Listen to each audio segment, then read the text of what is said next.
Assalamu alaikum wa rahmatullahi wa barakatuhu. Barkanmu da wannan lokaci, da fatan muna cikin ƙoshin lafiya. A takaice kuma a gurguje, so ina ta samun DM da kuma dai hanyoyi daban-daban ana contacting ɗina. Kowa yana so a waƙa da aka yi da Bilal shima.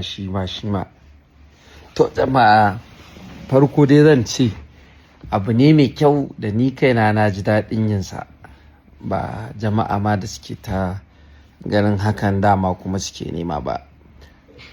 To abu ɗaya da zan iya yi zuwa biyu shine, tunda wannan abu ne mai ɗan wahala a guna, a ce wannan ya zo so in wannan ya zo abin ba zan ma iya ɗauka ba, zan iya ce muku zan ɗauka ba.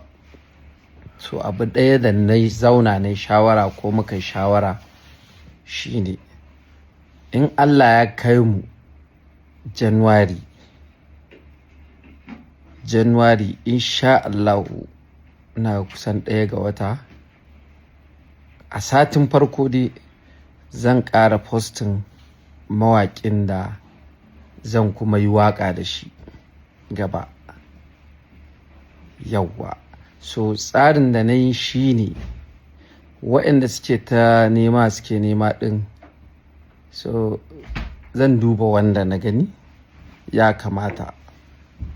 So abubuwan da za mu duba abin da ya kamata mu duba dai iyakacinmu da iya zaman mu Hausawa da kuma Musulmai. Na ɗaya kenan. Na biyu kuma, za mu yi wani wayo.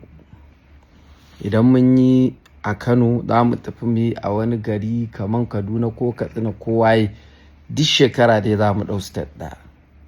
So amma abin da za mu fara abin ne a fresh. Yawwa, yanzu zan faɗi state ɗin da za mu fara yi, still dai za mu yi a Kano ne.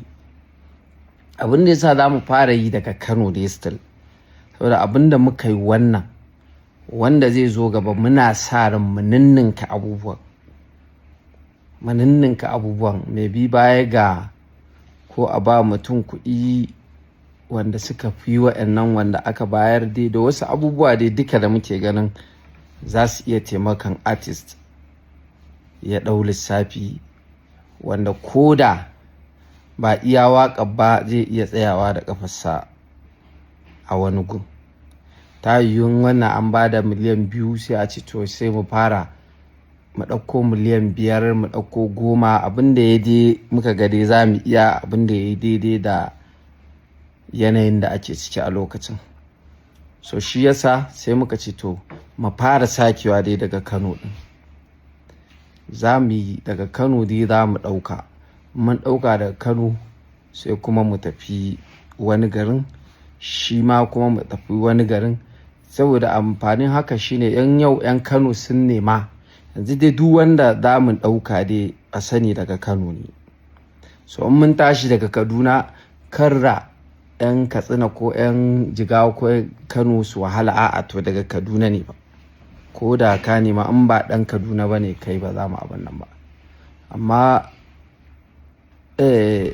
idan da Katsina ne, to in kai ɗan Kaduna ne ko ɗan Kano ne ka nema, kai ma wahala kai, kawai daga nan za mu ɗauka.